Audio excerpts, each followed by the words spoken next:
October 9th. I'm on my way to work right now, and I was just thinking to myself how interesting it is how family dynamics change over time. How, like, when you're a kid with your siblings or your parents, and the bonds are based on, I don't know, cute, innocent, funny things that you do.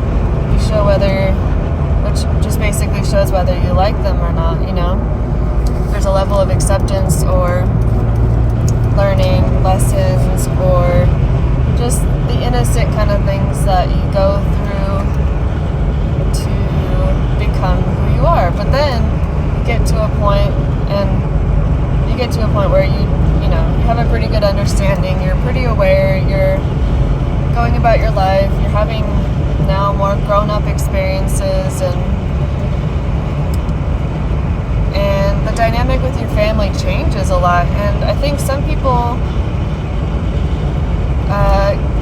still manage to get along really well with their families, very little arguing, we're just on the same page about values and things that kind of take care of each other silently, like whatever. But then there's the families who argue a lot, just off of like little principles that they don't all agree on. And it's so very unfortunate. Like my coworker was talking about that, being the oldest, and I'm the oldest too, and how other siblings are trying to play these power games over something so small, and how that played a role in my family as well at some point. And I kind of attributed,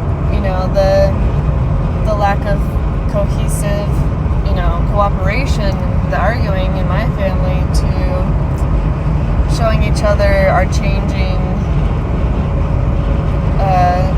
ways and our values, not being on the same page, and our learned lessons, and how we're, smarter than each other, and all these things, and how that starts to translate into like the relationships you get into further on. And so it's nice that my family and I don't really argue too much,